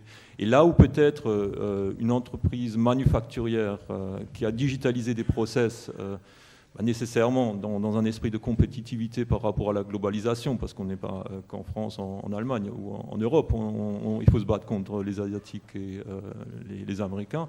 Là, peut-être où il y a des emplois qui sont effectivement enlevés, il y a des petites PME qui peuvent créer de nouveaux emplois. Donc il y a de plus en plus de marchés de niche, nous en sommes convaincus, qui se créent à ce niveau-là. Il faut saisir les opportunités, tout simplement.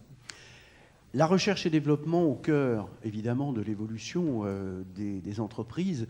Et si on parle précisément des PME, voire des TPE, comment financer la recherche-développement? Comment aller vers cette modernisation nécessaire? On sait qu'en France, on est un petit peu en retard sur les automatisations, sur la numérisation dans les entreprises industrielles. C'est une évidence statistique, je dirais. Donc comment peut-on faire pour inciter des petites entreprises qui n'ont pas forcément les moyens à franchir le pas? Alexis? Il faut les accompagner. C'est-à-dire ? C'est-à-dire qu'il faut leur mettre en place des structures et des stratégies qui soient pérennes et surtout leur mettre les moyens, nécessaires pour les accompagner. Mais qui doit les accompagner? Est-ce que ce sont les pouvoirs publics? Est-ce que ce sont les opérateurs, si voulez, les entreprises? Les pouvoirs publics réalisent leur part du travail. Et quand on voit qu'il y a un investissement important qui est mis en place par la BPI pour justement financer cette mutation autour de l'industrie du futur et notamment au travers de projets vitrines, de pouvoir les financer. Il y a l'Alliance pour l'industrie du futur qui permet aussi de faire un amortissement accéléré d'un certain nombre de projets qui sont labellisés. Mais nous, grands groupes aussi, c'est notre travail. On l'a fait hier avec nos clients. On était sur Colmar sur une journée technologique avec nos clients. C'était une manière également de leur présenter ce qu'est la réalité, par exemple, de la digitalisation et quels sont, en fin de compte, les axes de transformation qui sont à prendre en compte au niveau de leurs organisations. Si je reviens après sur un exemple que je maîtrise très bien, qui est le réseau de partenaires que nous avons en France, je l'ai évoqué tout à l'heure, nous avons établi une stratégie qui est très claire pour justement leur mettre en place la structure nécessaire pour les accompagner. C'est-à-dire que le risque n'est pas à prendre par notre intégrateur, mais nous mettons en fin de compte un consortium de différents partenaires avec une compétence qui va être convergente dans une thématique de digitalisation et donc d'industrie du futur pour leur permettre, alors ça c'est la mode, on parle de POC, preuve de concept, et de permettre justement d'avoir une approche de preuve pour permettre justement, on est dans la phase de conviction, c'est-à-dire qu'on est là pour convaincre effectivement les entreprises que ça permet effectivement de créer de la valeur. Au travers de cette création de valeur, ça permet effectivement d'avoir de nouvelles approches, donc une nouvelle compétitivité, une nouvelle relation avec son client. Et si on l'a, d'autres ne l'ont pas forcément, et donc on a un temps d'avance. Quand vous parliez tout à l'heure de l'ubérisation de la vie, j'espère choquer personne, mais on est à peu près dans ce contexte-là. C'est-à-dire qu'on est dans une logique, si on prend effectivement Uber, c'est-à-dire la problématique que tout le monde a connue entre une profession de taxi qui est malmenée aujourd'hui par rapport à une profession de VTC qui est en train de Si naître. vous prenez les États-Unis aujourd'hui, grâce ou à cause d'Uber, Mais la profession de taxi est en train de disparaître. Hein. Il y a une anticipation, c'est-à-dire tout ça, ce sont justement, c'est ce que l'on ne veut pas dans l'industrie, c'est-à-dire d'avoir de nouveaux acteurs que l'on n'aurait pas vu venir et qui viendraient effectivement nous cannibaliser un marché, un modèle que l'on souhaiterait faire perdurer. On est un peu dans cette logique-là. Alors, effectivement, ça se fait là, dans ce contexte-là, avec beaucoup de violence, etc. Mais on est vraiment dans une phase de transition. Et je pense que l'intérêt au travers... Je reprends aussi la thématique de l'Alliance pour l'industrie du futur. L'Alliance pour l'industrie du futur, ce n'est pas uniquement des entreprises, ce sont des syndicats professionnels importants, c'est le GIMELEC, c'est le CIMOP, qui participent justement ensemble et avec toutes les entreprises qui sont derrière à la transition au travers la transition nécessaire et aux moyens à mettre en œuvre pour justement permettre cette transition au travers de nos entreprises. Alors, Monsieur Reverdel, vous qui êtes directeur général d'une entreprise conséquente, est-ce que vous avez le sentiment, puisqu'on parlait de syndicats professionnels, j'ai envie de vous parler de syndicats tout court, moi. Est-ce que vous avez le sentiment aujourd'hui que les partenaires sociaux sont conscients de ces mutations et ont envie de travailler à ces mutations, ou est-ce qu'ils sont, je dirais, bloqués dans un beau parterre en ciment? Tout d'abord, je reviens sur la question précédente, si vous me permettez, sur le financement. Je crois que c'est important. Si demain on veut faire l'usine du futur, c'est pas que la digitalisation, c'est aussi l'achat de machines, tout simplement. Il faut avoir des moyens. Et je crois que le premier objectif, c'est de reconstituer des marges à nos entreprises. Très souvent, les entreprises n'ont pas investi, ont pris de retard par rapport à des compétiteurs internationaux parce que les entreprises n'avaient pas assez de marge pour pouvoir investir dans de nouveaux outils de production. Je crois que là, c'est un phénomène majeur. Si on veut que l'industrie puisse se renouveler, être le fer de lance et pouvoir exporter, être génératrice d'emplois, il faut aussi que ces entreprises aient là les moyens de vivre. Pour répondre à ce que vous disiez, les partenaires sociaux, je dirais que après, chaque entreprise, bien sûr, a le dialogue social qui est différent d'une entreprise à l'autre, mais on a quand même quelques partenaires sociaux, historiquement, qui ont des difficultés à signer certains accords. Mais je crois que dans leur globalité, là aussi, nos syndicats sont quand même, je dirais, professionnels, dans le sens où ils voient bien les mutations technologiques, les mutations de marché. On a vu des phénomènes où des entreprises ont arrêté de produire en France et sont allées s'installer dans des pays à l'est de l'Europe ou dans des pays beaucoup plus lointains pour pouvoir vendre, enfin en tout cas produire dans un premier temps et vendre moins cher. Donc je crois que cette prise de conscience, elle est là. Maintenant, on ne peut pas faire tout et n'importe quoi, bien entendu, et je crois que ces syndicats sont là aussi peut-être pour mettre certaines barrières, mais c'est un dialogue permanent qu'on doit avoir avec eux pour leur expliquer le pourquoi, le comment, et le but recherché justement, qui est un but à chaque fois pour faire croître l'entreprise et créer de la valeur et de l'emploi. Alors, il n'y a pas de souci. On s'arrêtera sur ces deux questions. Je voudrais vos réponses aussi. Et ensuite, je donnerai la parole à la salle. Alors, Monsieur Collat, c'est sur le financement ou sur les partenaires sociaux? Je dirais que c'est un peu sur les deux. Je pense qu'il y a une chose qui est importante. Et quand on parle de l'industrie du futur, on parle aussi du capital humain. C'est redonner du sens aux choses. Et le fait de pouvoir aller rencontrer des entreprises, et j'ai discuté tout à l'heure avec la personne de Alsace Innovation, où l'accompagnement des entreprises se fait en expliquant les choses, et en donnant et en expliquant le pourquoi. Pourquoi est-ce que vous voulez un robot? Pas dans le comment, mais pourquoi? À quoi ça va servir?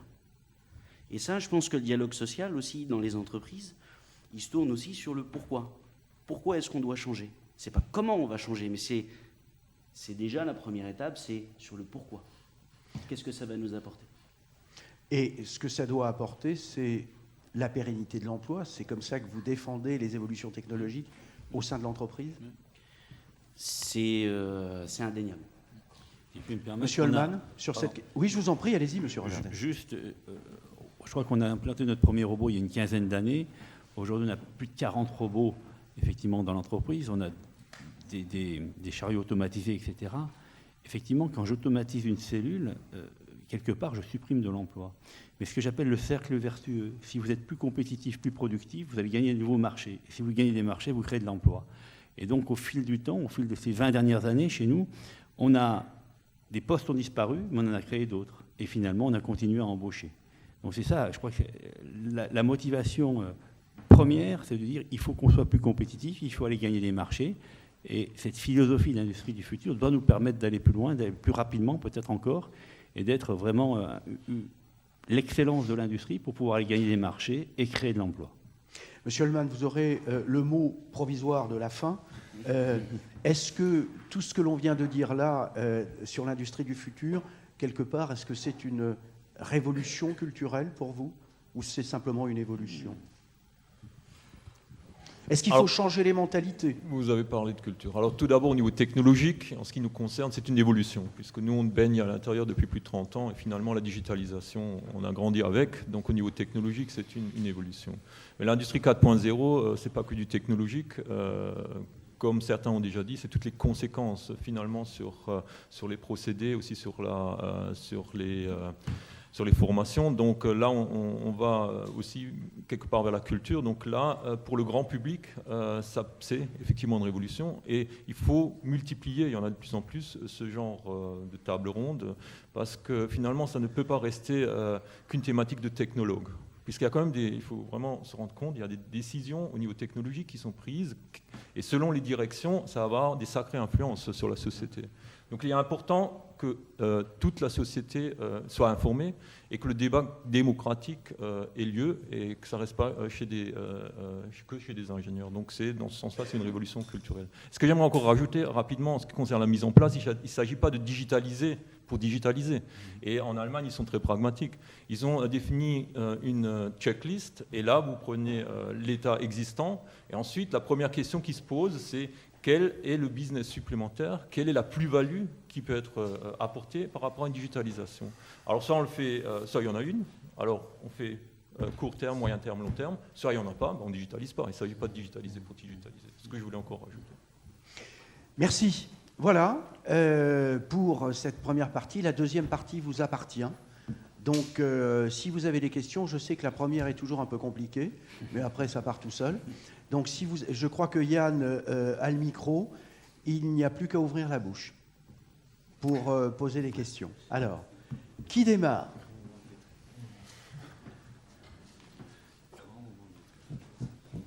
Bon, ben au revoir. Alors, non.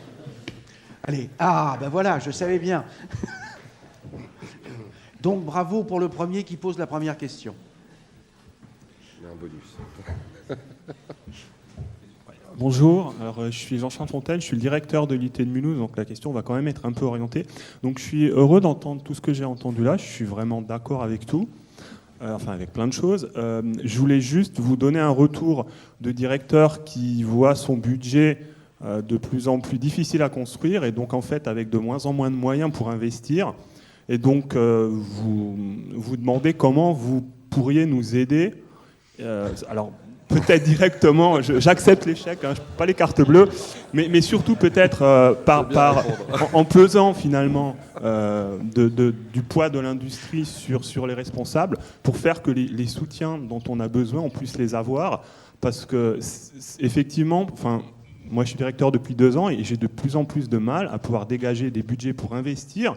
Et ce qu'on entend et ce qu'on entend là et ce qu'on voit aussi nous dans la réalité, c'est que si on ne se maintient pas à jour, on est foutu quoi, à relativement court terme quoi. Et donc c'est vraiment problématique. Et donc voilà, qu'est-ce que vous pouvez faire pour nous par rapport à ce problème ? Alors, ce qui est exceptionnel, c'est que vous avez au moins 2 personnes qui ont réagi, donc potentiellement, ça pourrait être éventuellement des financeurs.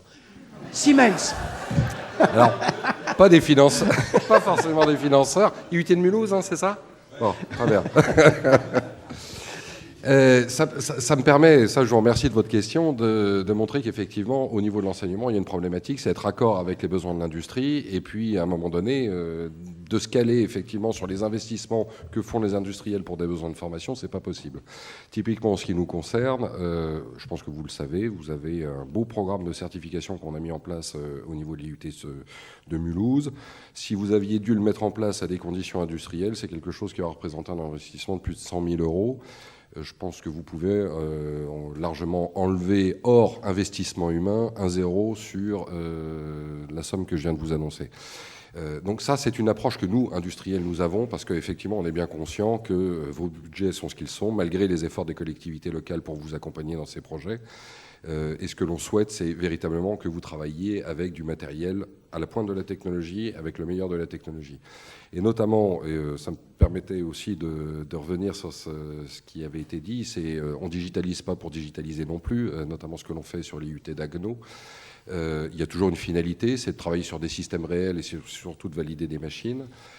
En ce qui concerne les outils logiciels, par exemple, si on en parlait avec vos collègues de l'IUT d'Agno tout à l'heure, tout ce qui est simulation de flux, outils de conception pour l'enseignement, jusqu'à des formations type Bac+2, vous pouvez les avoir, par exemple, chez nous, totalement gratuitement. Donc visitez les sites internet des entreprises, parce que quelquefois, vous avez beaucoup de choses pour l'enseignement, et ça vous permet effectivement d'avoir des vrais outils qui sont pour certains gratuits, comme des logiciels, c'est assez facile de les rendre effectivement très accessibles. Et sur du matériel, vous avez des politiques qui sont mises en place, des politiques commerciales qui sont mises en place pour l'éducation. Alors, ce que nous on fait, nous on est une PME, on ne peut pas renflouer votre budget. Par contre, ce qu'on fait de manière beaucoup plus, autrement, nous avons par exemple fait une chaire d'entreprise avec l'ECAM à Strasbourg. Nous mettons à disposition nos produits, justement des produits cyberphysiques de mesure, pour qu'ils intègrent ça dans une ligne qu'ils ont à Strasbourg. Et nous avons pris des étudiants en stage pour faire des formations de programmation Java embarquée et d'applications sur smartphone. Donc grâce à l'investissement de notre temps, à l'investissement de nos produits, sur la base de nos produits, mis à disposition sous forme de dons, il y a donc les jeunes du coup à l'ECAM de Strasbourg qui sont formés à ces thématiques numériques. Un autre point, on est vraiment dans le partenariat, que ce soit maintenant au niveau de Agno. Une des premières conversations que j'avais avec des responsables ici, c'était justement dans le cadre de Festo Didactics, donc cette ligne, et nous sommes engagés pour ici mettre à disposition les mêmes instruments de mesure cyberphysique pour qu'ils puissent compléter leur ligne, donc sous forme de dons de matériel. À notre dimension finalement, cet engagement. Monsieur Collat. Alors pareil, hein, à Mulhouse, il y a quelques stations MPS de chez Festo qui sont présentes. Pour rebondir sur ce que disait Alexis, aujourd'hui le gros avantage qu'on a avec la digitalisation, c'est qu'il y a de plus en plus de softs qui sont utilisés par des bureaux d'études qui sont libres d'accès. Pourquoi ? Parce que aujourd'hui, le temps que nous, industriels, on doit passer, on doit le rationaliser aussi. Et sur tout ce qui est, par exemple, configurateur de manipulateurs, etc., vous avez des outils numériques qui sont à votre disposition qui vous permettent de faire l'ensemble du paramétrage. Et ça, je pense que c'est extrêmement important de pouvoir les utiliser parce que c'est ce qu'on propose à des bureaux d'études dans l'industrie et qu'eux, ils utilisent. Le dernier point, c'est que je pense, avec Alexis et puis avec bien d'autres, si à un moment vous nous sollicitez pour une conférence, pour venir à parler avec des jeunes, voilà, c'est une autre façon de pouvoir donner. Et je pense que, pour finir, comme on a fait sur l'IUT d'Agno, je pense qu'il y a aussi la notion de collaboration. On a fait ça aussi avec d'autres IUT. Quand on est plusieurs, ça nous permet d'aller plus loin. Alors, juste pour compléter votre question, je vais mettre sur le grill le président de l'université. Parce qu'on parle effectivement, je vous en prie, venez là, levez-vous, qu'on vous voit quand même. Trop souvent les. Ouais, non, mais c'est bon, restez là, comme ça, c'est parfait. Simplement, Monsieur Dressé, c'est une question qui est posée là. On sait très bien que les budgets ne sont pas extensibles, surtout par les temps qui courent. Est-ce que vous pouvez dire au niveau de l'université de Strasbourg, et plus largement avec l'université de Haute-Alsace, qu'aujourd'hui on a une priorité sur les filières professionnalisantes, industrielles, qui permettent au directeur de l'IUT de Mulhouse d'espérer. Oui, non, c'est filmé. Donc, chers collègues, parce que M. Chavanel connaît bien l'université de Strasbourg. D'abord, je ne parlerai surtout pas de l'université de Haute-Alsace. Hein. Nous sommes associés. Ouais, enfin, vous avez des liens très étroits. On quand a, même, hein. on a des liens et on a certainement des problèmes communs. Donc c'est vrai que le problème des financements de l'université est un problème réel. Donc ça c'est concret. Je donne pour exemple que la dotation que nous avons depuis le 1er janvier 2009 est la même. Sauf que le nombre d'étudiants, on était à moins de 40 000, on est à 47 000. Trouvez donc l'erreur. Donc c'est vrai que quand on parle sous, c'est un problème. Deuxièmement, avec ma casquette, je suis aussi donc en charge des ressources humaines et nous gérons toute la masse salariale. Donc c'est 5500 personnes, c'est 350 millions d'euros par an. Alors bon, il y a un paquet de fonctionnaires, enfin, pardon, il y a une majorité de fonctionnaires. Il y a un paquet, non, je regardais monsieur parce qu'il se moquait là. Il se moquait en se disant les fonctionnaires. Ben oui, évidemment, il y a énormément de fonctionnaires, il y a des contractuels, mais une petite marge de manœuvre, si ce n'est que d'1%, eh bien, ça permet de faire des choses. Donc il y a quand même des évolutions de la loi et qui font que pour nous, au niveau de l'université, et ça je crois que c'est un premier élément, l'argent n'est pas tabou. Aujourd'hui, on peut discuter argent, on peut dire, voilà, cette formation, et d'ailleurs, elle coûte tant et tant, nous avons développé le coût de l'offre de formation. On peut dire à l'UIT de Haguenau, chers étudiants, je ne sais pas où est-ce qu'il est, le représentant des étudiants, vous nous coûtez tant et tant par an. Alors après, trouver de l'argent par ailleurs, effectivement, c'est cette ouverture qui se fait, mais je dirais qu'il ne se fait pas par nécessité économique. C'est vrai que c'est important, mais je crois par évolution culturelle. Au niveau de l'Université de Strasbourg, nous sommes une des universités françaises, elles ne sont pas très nombreuses, à être vraiment totalement pluridisciplinaires. Il n'y a pratiquement pas de trou dans la raquette au niveau de la formation. Nos collègues des sciences humaines et sociales ont d'autres problématiques que nos collègues des ingénieurs. Donc dire qu'aujourd'hui, ceci serait la priorité, ça serait nier qu'il y a bien évidemment d'autres pans du savoir, de la connaissance qui se développent. Simplement, ce que je note avec intérêt, c'est qu'il y a des mots qui ne sont plus, vous le disiez, c'est plus des gros mots. C'est plus des gros mots. On peut parler maintenant avec des industriels dans les sciences humaines et sociales. Elles s'intéressent aussi à ce qui se fait dans les entreprises, mais pas pour dire je vais les étudier comme un anthropologue, mais pour s'inscrire peut-être dans un dialogue différent. Et à ce moment-là, eh bien, se mettent aussi en place de nouveaux partenariats et notamment apparaissent des financements par des bourses et d'autres. Voilà, donc peut-être que les choses évoluent. Je ne vais pas tendre la sébile, mais moi, si j'avais une question effectivement à poser tellement il y a beaucoup de choses qui ont été dites là pendant cette heure, mais aux participants, c'est peut-être vous, au-delà de l'approche, et on n'a pas oublié ce que vous avez dit les uns les autres, concrètement, mais concrètement, qu'est-ce que vous attendez globalement d'une université? Parce que, par exemple, un des axes qu'on essaye de développer, c'est la formation tout au long de la vie, c'est-à-dire, est-ce que, concrètement, nos services de formation continue correspondent à vos desiderata? Est-ce qu'il faut trouver des formations initiales différentes? L'apprentissage, on le développe. Donc, c'est un peu ça que j'aurais envie d'entendre. Bien, alors, voilà, une question posée par le vice-président et une réponse de Simon. Alors, je pense que, en l'occurrence, pour Festo, on a l'habitude de prendre des personnes en alternance. Donc, ça fait que chez Festo et dans le monde entier, on a l'habitude de prendre des personnes qui travaillent, des personnes qui sont en stage. La dernière venait de l'INSA de Strasbourg, par exemple. Donc, voilà, on n'est pas attaché non plus à un secteur géographique. Mais voilà, je pense qu'effectivement, en termes de collaboration, je pense que tous les entreprises de ce qu'elles recherchent, ce sont des personnes qui sont non pas forcément prêtes pour un emploi, mais qui sont ouverts vers le monde de l'entreprise. Et qu'à un moment, ce qu'on attend aussi des jeunes, c'est que quand ils intègrent une entreprise, c'est qu'ils soient déjà préparés au monde de l'entreprise.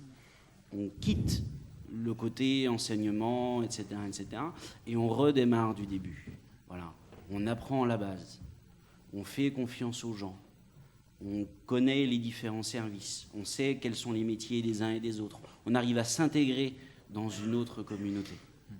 Et ça, et à partir de ce moment-là, on a un terreau favorable pour après pouvoir développer les compétences de la personne et de pouvoir la faire évoluer. Et là, je rebondis sur la formation tout au long de la vie. Alors, un accompagnement logistique, et c'est ce que vous avez dit les uns les autres, un accompagnement de contenu aussi. mais on parlait aussi finance, c'est vrai que c'est important. Vous avez évoqué le côté universitaire, j'ai envie d'aller vers la dame qui est juste à côté de vous et qui est en train d'écrire, parce qu'au niveau de la région aussi, et maintenant de la grande région, il y a forcément des idées en matière de financement de la formation professionnelle, notamment. C'est vrai que ça devient de plus en plus important. La Lorraine nous a rejoints. La Lorraine a été destructeur d'emplois industriels, c'est moins qu'on puisse dire. L'Alsace aussi, évidemment. Champagne-Ardenne également. Donc, qu'est-ce qu'on fait aujourd'hui pour aider ces entreprises à se développer et pour attiser l'intérêt des jeunes, je dirais, à se lancer dans l'industrie? Est-ce que vous pouvez juste vous lever, madame, comme ça, je vous embête. Oui, merci monsieur. En fait, ce que je peux vous dire à l'heure actuelle, c'est que la région finance énormément toutes les formations en alternance. Donc, elle finance les formations en alternance donc, au travers de l'aide aux apprenants, au travers de l'aide aux entreprises, mais également au travers de l'aide aux organismes ou aux établissements de formation. Donc ça, c'est quelque chose qui est constaté. Nous constatons également qu'il y a une évolution dans la manière de former et dans la manière d'apprendre. Il y a une prise de conscience. De plus en plus de formations se font en alternance à l'heure actuelle. Ça a d'ailleurs été dit à la table ronde tout à l'heure. Donc le fait qu'il y ait de plus en plus de formations en alternance, ça veut dire tout simplement que ça relève d'un besoin. Il y a donc une adéquation de plus en plus étroite entre l'entreprise et le monde de l'enseignement. Et donc la région accompagne cela. Mais cela veut dire aussi, étant donné qu'il y a de plus en plus de formations en alternance, ça veut dire aussi qu'à un moment donné, le budget, quelqu'un l'a évoqué, ben oui, le budget c'est pareil partout, il n'est pas extensible.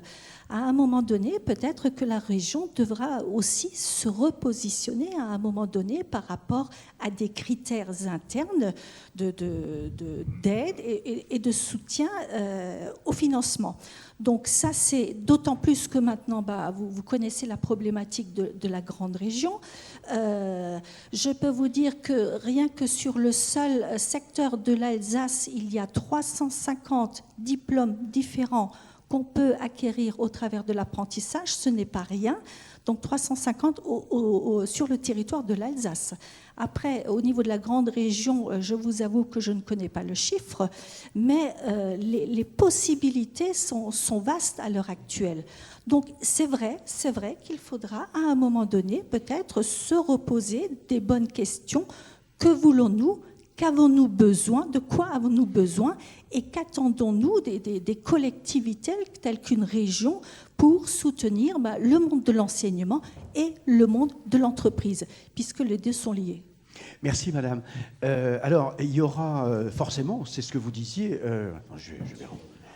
Oui, je vous en prie, je vais vous donner la parole. Il y aura forcément une sélection, parce que les budgets ne sont pas extensibles. Donc, vous savez ce qu'il vous reste à faire. Il faut que vos contenus, vos propositions soient innovantes, que l'emballage soit sexy pour que la région soit convaincue. Madame. Bonjour, alors je suis Virginie Zlint, chef du département génie industriel et maintenance à l'IUT Louis Pasteur de Schiltigheim. Et moi j'avais envie de poser une question. Qu'est-ce que vous voyez comme changement pour justement la fonction maintenance dans une industrie 4.0 ? Alors, qui peut répondre, monsieur Reverdel ? Je peux commencer. D'abord, on voit un manque. Déjà, je crois que le métier de la maintenance est un métier très important pour le bon fonctionnement d'une entreprise, et on a énormément de mal à recruter ce type de collaborateurs. D'abord, ça demande de la compétence, mais également une certaine disponibilité. Dans l'industrie, très souvent, on travaille en 3-8 pour rentabiliser un peu les gros investissements que nous avons faits. Et ce n'est pas toujours évident de trouver du personnel qui soit aujourd'hui volontaire, on va dire, ou qui ait envie de travailler en 3-8. Et après, dans ce domaine-là, effectivement, on avait avant des services de maintenance qui étaient mécaniques ou électrotechniques. Maintenant, on commence à monter en compétences et on regarde d'abord les automatismes, bien entendu, mais là, on rentre dans les PC industriels, etc., dans la digitalisation, dans l'informatique. Donc, il y a une très forte montée en compétences, là, peut-être encore plus grande qu'ailleurs, parce qu'eux, ils doivent être un peu, je dirais, correspondre à tous les métiers que l'on a dans l'entreprise. Et donc là, c'est pour moi un vecteur très important de la formation pour pouvoir effectivement avoir des gens bien formés, motivés et en quantité suffisante. Monsieur Collat. Alors, pour avoir fait ma formation en tant que mécanicien en maintenance, je pense que c'est peut-être l'un des métiers qui va, dans son avenir, peut-être le plus se transformer. Pourquoi ? Parce qu'on va avoir accès dans les entreprises à des outils numériques qui vont faciliter le diagnostic. Et à un moment, on se posera la question, alors je n'ai pas la réponse, hein, mais c'est un sujet qui m'anime aussi également.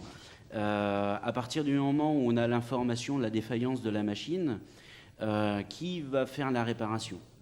Est-ce que c'est le conducteur de ligne à qui on demande des compétences de maintenance de premier niveau ? Ou alors est-ce qu'on va garder un service maintenance ? Est-ce que le service maintenance va se déporter vers un service d'experts, où effectivement on aura des roboticiens, on aura des informaticiens, on aura ce style de métier. Voilà. Donc je pense que c'est l'un des métiers qui risque de le plus bouger dans ces prochaines années. Alexis ? Oui, les outils sont en train effectivement d'évoluer, donc ce qui fait que je rejoins tout à fait Simon dans son approche. Les systèmes automatisés vont permettre effectivement de diagnostiquer beaucoup plus rapidement et beaucoup plus précisément. Notamment dans le domaine du process, nous, ce qu'on met en œuvre au travers de nos systèmes de conduite, c'est aussi une manière d'aller archiver toutes les documentations techniques, les plans, les schémas électriques, à n'importe quel endroit en fin de compte du système. On a un problème sur un capteur, on va cliquer sur le capteur, on va avoir la documentation qui s'y réfère, les éléments effectivement de maintenance, et puis on va avoir aussi le schéma électrique et dans quelle ligne de code il s'intègre au niveau du process. Donc bien entendu, il y a une évolution en termes de technicité, en termes de compétences et de connaissances, puisque la personne qui va intervenir va devoir être en mesure peut-être d'intervenir sur les outils de programmation, peut-être d'intervenir sur la connaissance en fin de compte de l'environnement, en fin de compte, de l'élément à maintenir, et puis sur avoir une connaissance effectivement du fonctionnement global et de sa disponibilité. Donc bien entendu, intégrer les technologies et les compétences pour pouvoir mieux les lire et mieux les appréhender. Après, un remplacement de moteur, un remplacement de parties mécaniques restera dans la logique, ce que j'appelle les fondamentaux, hein, c'est ce que on doit effectivement absolument connaître, mais il y a cette couche supplémentaire qui est inhérente au système, qui est bien entendu très importante. Thomas, est-ce que c'est une réflexion que l'on a, ce que vous venez d'entendre là, quand on est dans un milieu comme celui dans lequel vous évoluez, à savoir étudiants-chercheurs, on se pose ce type de questions aussi sur les profils ? Sur l'évolution ? Oui, sur les profils des futurs opérateurs, qui soient ingénieurs, qui soient techniciens de maintenance. Ah oui, parce que, voilà. Nous, au travers de nos conseils, où il y a une forte représentativité des industriels, c'est là où on discute de l'offre de formation et des besoins et de l'adéquation de l'offre de formation. Donc évidemment, on est forcément directement en ligne et on fait évoluer notre formation en fonction de ce dont ont besoin l'industrie. Cette notion de maintenance, elle se développe de plus en plus ou pas ? Je vais avoir du mal à répondre. C'est pas du tout votre domaine. Bon. Elle est intégrée dans les formations, mais si je prends l'exemple par exemple d'un bac pro électrotech, il y a 15-20 ans, un bac pro électrotech ne faisait pas d'automatisme, ou très peu. C'était vraiment de manière tout à fait anecdotique. Aujourd'hui, alors bien, le bac pro reste effectivement une formation. On demande à un jeune d'évoluer dans un système industriel essentiellement sous procédure, c'est-à-dire qu'il suit, il a besoin de comprendre effectivement ce qu'il fait et de suivre une procédure. Mais aujourd'hui, dans 99% des cas, il est en relation avec un automatisme ou un système, on va dire, de conduite intelligent. Et même si on ne lui demande pas de programmer, on lui demande d'être capable de rentrer dans les outils pour pouvoir intervenir. Il y a des opérations de maintenance dans le cadre de ces diplômes, et ça fait partie maintenant des nouvelles compétences à savoir. Voilà.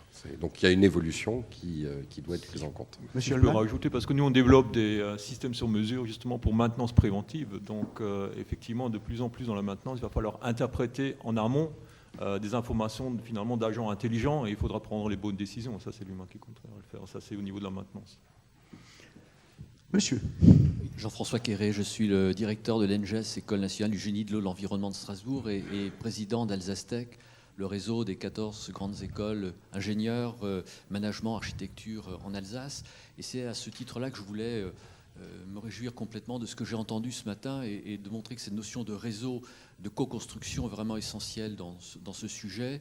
Donc Alsastec porte un projet initié, soutenu par la région, par les chambres de commerce et l'ensemble des partenaires et toutes les entreprises, et la plupart de celles qui sont là sont actrices de ce programme. Alsastec 4.0 sur les domaines des plateformes, donc de la technologie, mais aussi des compétences, de la sensibilisation avec des conférences et autres. Et je pense qu'il y a de la place pour que nous y associons complètement les IUT, qui sont d'ailleurs elles-mêmes associées aux travaux d'Alsastec. Donc je pense que là, on peut aller encore plus loin et continuer cette chaîne complète au niveau de l'ensemble des acteurs qui seront les acteurs économiques de demain. Le deuxième point qui m'a aussi beaucoup intéressé, c'est celui de l'ouverture internationale. Nous avons au sein d'Alsastec, avec les Hochschulen allemandes et suisses, une alliance qui est Trirenatec et qui donne cette dimension. C'est-à-dire qu'on ne peut pas aborder ces questions de l'activité demain dans un contexte franco-français et on renforce les territoires. Je crois tous ensemble, les IET y ont leur part bien sûr, et la formation trinationale qui a été présentée tout à l'heure le montre. On doit le faire en renforçant les territoires par des ouvertures de ce type.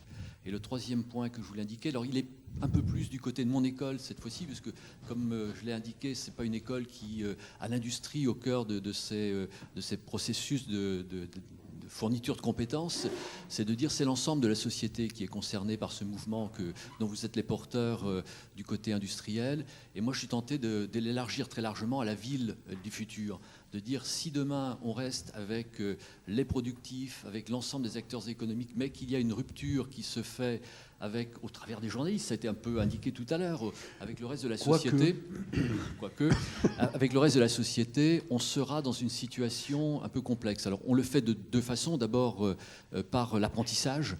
Nous avons, 25% de nos diplômés ingénieurs qui sont formés par l'apprentissage, et je pense que beaucoup des écoles d'ingénieurs sont dans ce système-là, que les IUT sont dans un système de professionnalisation de ce type-là qui crée ce lien entre la société et les entreprises, sans attendre qu'on soit sur le marché du travail, comme on dit.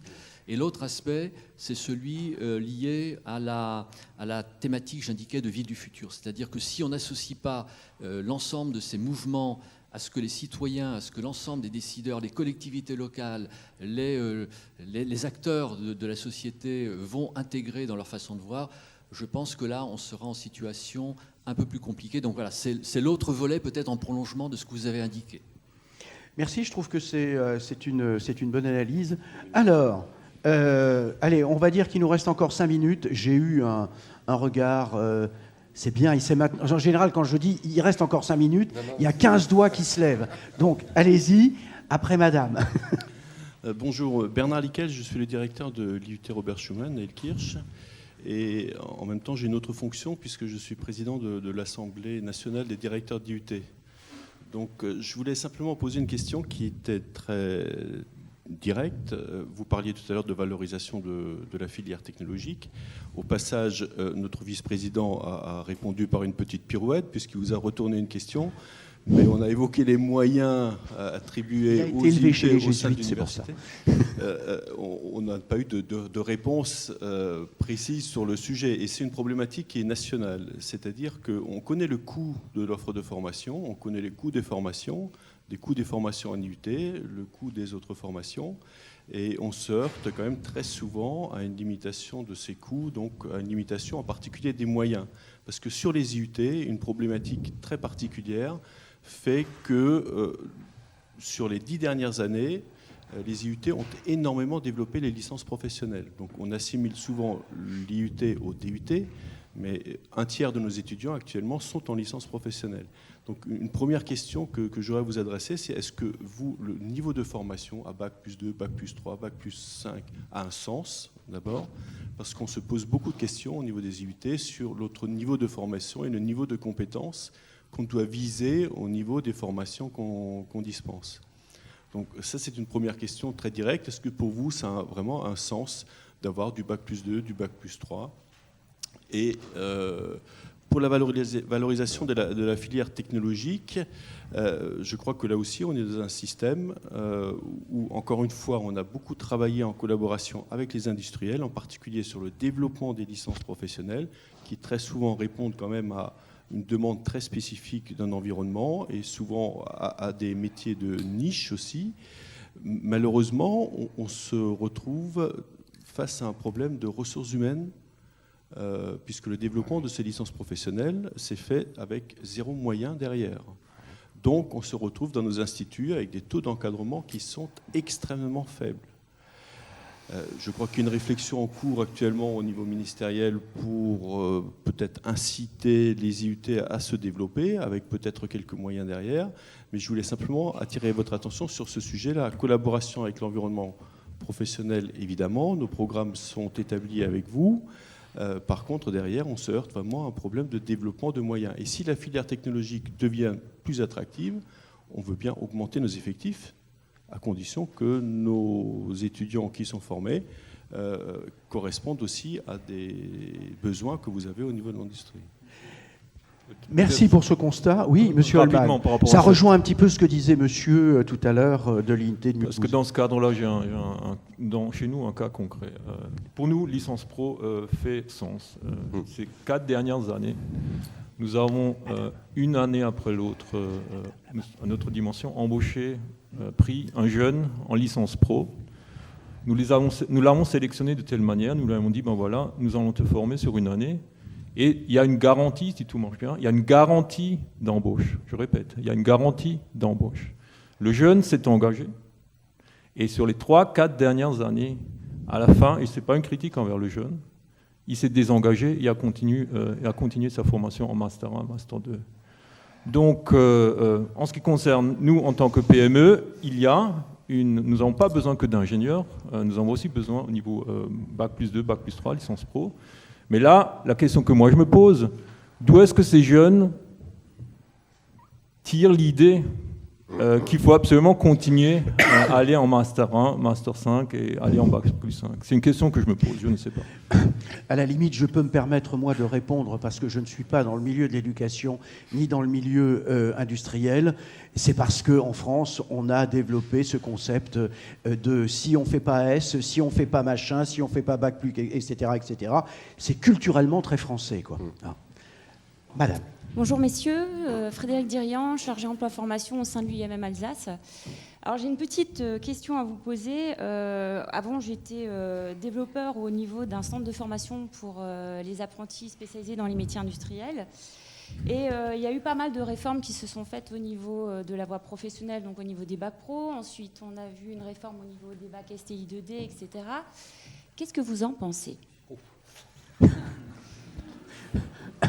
Parce que, quelque part, on cherche une adéquation entre vos besoins et la formation. Et en ayant crapahuté un petit peu dans toutes nos entreprises, je me demande si le résultat est vraiment satisfaisant.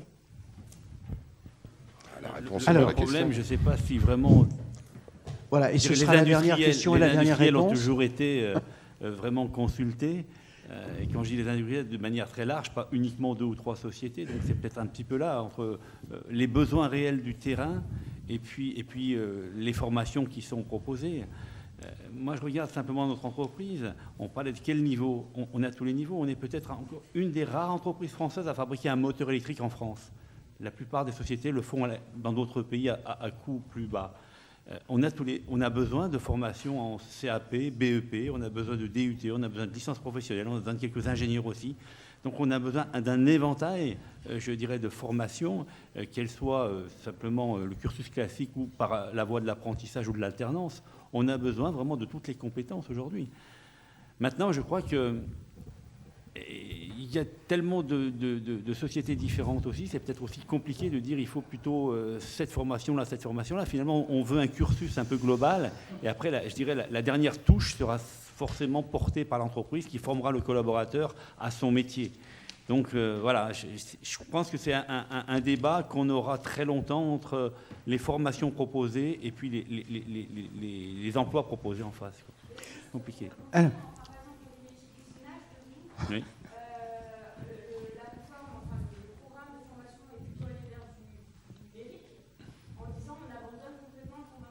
Aujourd'hui, pour l'organisation du terrain, c'est un peu une aberration. Alors, oui et non. Nous, on a beaucoup de numérique chez nous, mais il y a des petites PME qui ont plus du traditionnel. Donc, voilà, c'est encore une fois, c'est difficile à répondre, mais je crois qu'il faut... on revient au même problème, on est dans la guerre. Je crois que tout le monde voudrait du numérique. Si on n'a pas les moyens d'acheter des machines numériques, on va rester dans du conventionnel. Donc, on retombe dans la problématique de marge des entreprises, quoi, hein. Mais il faut les deux. Allez, le dernier mot appartient à M. Collard, rapidement. Juste pour répondre, parce que c'est un débat qu'on a eu avec le réseau UIMM.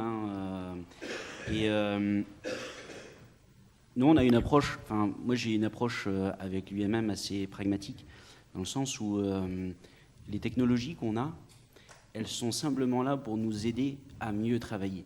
Sauf qu'un métier, ça a des bases. Et si vous parlez de l'usinage, je pense que... Non, mais c'est comme la soudure, c'est comme tout. Hein. Je veux dire, je pense qu'il y a un moment, il faut que l'apprenant, quand il démarre son métier, parce que c'est son métier, à un moment, il fasse les choses et il ressente les choses. Sinon, ça devient un presse-bouton. Et qu'il y ait une formation complémentaire, je dirais, entre on a une action manuelle et puis après on va se confronter aussi au monde de l'entreprise qui est équipé parce que pour des besoins de productivité. Mais comme je le disais tout à l'heure, revenons-en au sens. Quel est le sens du métier? Quel est le sens de l'usineur? Et demain, comment il se projette? Et ça, je pense que ça va nous aider après pour faire les prochaines réformes. Pourquoi? Parce que quand on parle de l'usineur, on parle d'enlever du copeau. Il y a avec l'impression 3D, on va complètement changer la philosophie de ce métier-là. Et quelle approche on va aborder? Dans quel sens? Voilà, c'est toutes des questions qui sont importantes. Et c'est un compagnon du devoir qui vous parle, donc il sait de quoi il parle quand même. Hein. Merci à vous tous.